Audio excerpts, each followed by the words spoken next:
Chers auditeurs de Haïba FM, assalamu alaikum. Notre pays, comme tous les autres pays, les grands pays,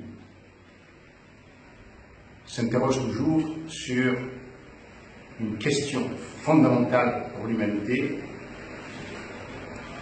de l'œuf et de la poule qui est venu en premier. Chaque fois ici qu'on traite d'un problème, on vous dira toujours que vous ne vous souciez que de la poule et pas de l'œuf, ou de l'œuf et de la poule. Pour oublier tout ça le deuxième jour et passer à d'autres poules et à d'autres œufs. Tellement nous avons de problèmes. Ces derniers jours, il y a eu des accidents mortels au lieu dit Itsunzu, sur la route qui relie l'Itsandra à Ouachi. Tout de suite, le débat a explosé, comme dans les bonnes études comoriennes, le débat. Pour certains, le gouvernement devrait démissionner tout de suite, il est irresponsable, comme d'habitude, il y a un nid de poule et c'est la cause et donc la responsabilité du gouvernement. Pour d'autres, ce sont les chauffeurs qui conduisent trop vite et qui, en abordant le virage, sont surpris par une poule et perdent le contrôle de la voiture, accident mortel. La vérité, c'est que les responsabilités sont partagées, bien sûr.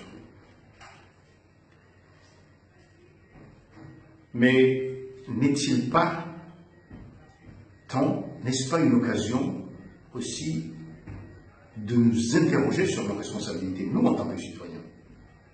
Que ce soit le gouvernement. Le gouvernement, nous le choisissons.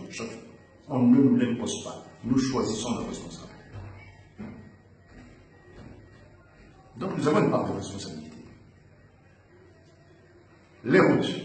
Cela fait 60 ans depuis qu'on revêt les routes de goudron ici dans notre pays. Depuis les années 60. Sous l'autonomie interne. Alors les Français se souciaient de la qualité des normes du revêtement, parce que c'était eux qui dirigeaient le pays, c'était eux qui payaient. C'était des routes très très étroites. C'est comme si les Français ne croyaient pas qu'un jour nous aurions plus de 200 voitures dans le pays. Et depuis l'indépendance, seules des routes financées par l'Arabie Saoudite ou quelques petites portions construites par des Turcs résistent réellement quelques années sans que l'année suivante on voit des poules ou, quand arrivent les pluies, le revêtement part comme si c'était du marc de café. Qui est responsable? Je choisis toujours de dire quelle est notre responsabilité. Et je détaillerai ces responsabilités parce qu'elles sont de plusieurs niveaux. Les routes, la plupart des routes qui sont construites dans ce pays sont faites par une compagnie internationale, internationalement reconnue par la qualité de ses travaux, c'est la Colas de Bouilly. Mais ici, dans ce pays, elle fait n'importe quoi. Pourquoi? Parce qu'il n'y a pas de surveillance citoyenne. Il n'y a personne qui proteste de manière qualifiée. Le plus simple, c'est qu'on se dispute entre nous, mais contrairement à tous les autres pays, y compris les pays dits en développement, y compris les pays africains, il n'y a pas, on ne trouve pas le technicien, le journaliste le communicant, l'activiste dévoué, celui qui se soucie de sécurité routière pour faire un groupe et étudier les causes, chercher des données pour sensibiliser, débattre avec les autorités, entrer dans les groupes internationaux, etc. Une société comme la CONAS, aujourd'hui, dans le monde d'aujourd'hui, on ne peut la contraindre à se départir de son héritage colonial que si, par exemple, des gens qui se soucient de ce pays dans la diaspora, au lieu de passer beaucoup de temps à débattre inutilement, consacrent un peu de leur temps à chercher l'appui de groupes similaires qui s'occupent de sécurité routière de qualité et aider ceux qui sont aussi pour faire un groupe de travail là-dessus. À ce moment-là, on dénoncerait la CONAS. On ferait appel à sa responsabilité ici, comme toutes les autres sociétés. Je ne dis pas simplement la CONAS. La CONAS parce que souvent, il y a aussi des subventions de l'Union européenne. Or, on sait que ces subventions-là favorisent les sociétés européennes. Quoi qu'on en dise.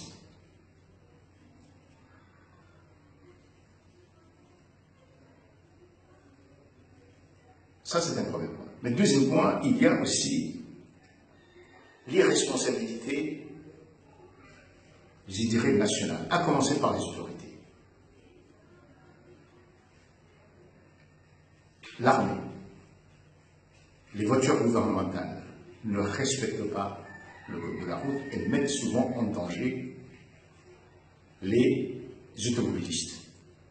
On voit souvent des grosses limousines des affaires étrangères ou des camions de l'armée qui roulent en sens inverse quand il y a une queue, par exemple.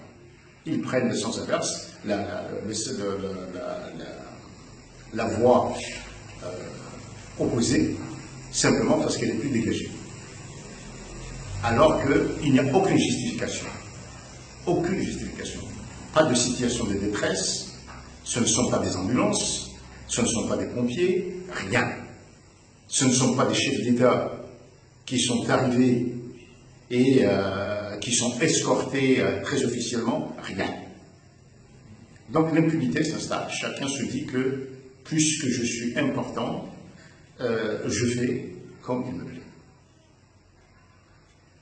Les chauffeurs de taxi, qui de nous protestent quand les chauffeurs de taxi aujourd'hui, devant les quelques feux rouges installés à Moroni, déboîtent pour rouler dans le sens inverse et gagner du temps. Qui proteste et qui dénonce? Personne. Il y a notre manière de conduire. Je pense que nous sommes les seuls pays au monde où quand quelqu'un doit tourner à gauche et met le clignotant pour la gauche, se déporte à droite, en comorien on appelle ça voumet, il prend de l'élan, avec parfois des conséquences fatales, des morts. Parfois un étranger, ou même un comorien de l'étranger, qui n'est pas habitué, qui hésite, est-ce que je le dépasse à droite ou à gauche, avec tout ce qui s'ensuit. Il y a des responsabilités plus affirmées. Qui de nous, aujourd'hui, dans les 3 îles sous administration de l'Union, peut dire qu'il a réellement envoyé à sa voiture une visite technique? On ne le demande même pas. On vous donne le papier sans qu'il y ait un contrôle pour savoir si cette voiture est bonne pour conduire ou elle représente un danger pour ses occupants et les autres. Plus grave, le permis.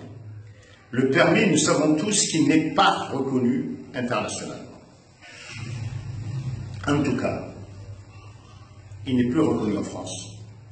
Tout le monde sait que c'est un permis de complaisance. on paie, une était au col, et puis on vous donne le gain, c'est tout. Il y a des conséquences économiques.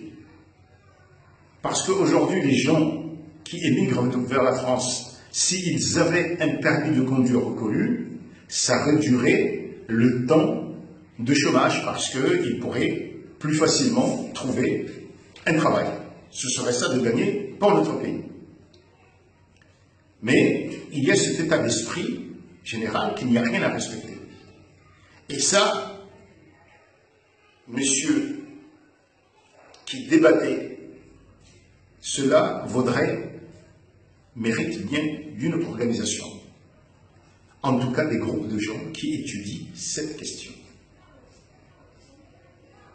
La cause de ces morts, de beaucoup de morts, ce n'est pas simplement le nid de poule, c'est notre inconscience et notre incapacité à comprendre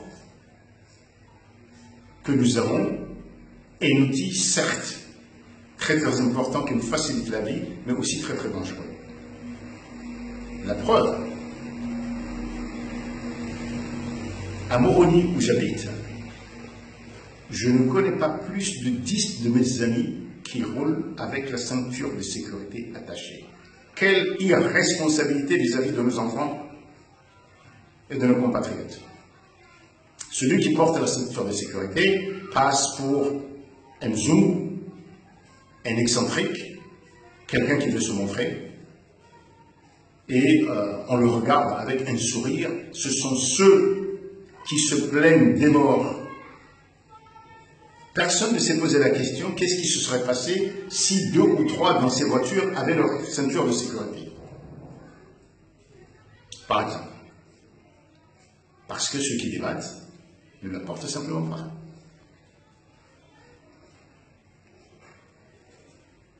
Je sais que très peu vont s'arrêter à ça parce que ça n'est pas plaisant, ce n'est pas un grand discours politique, ça ne parle pas des assises, ça concerne notre responsabilité au quotidien. Mais les pays qui se développent, qui changent, c'est dans la réflexion et en prenant au sérieux le quotidien, la vie des gens, la technologie, les normes. C'est ainsi qu'on se développe. Merci à ceux qui m'ont écouté. À lundi.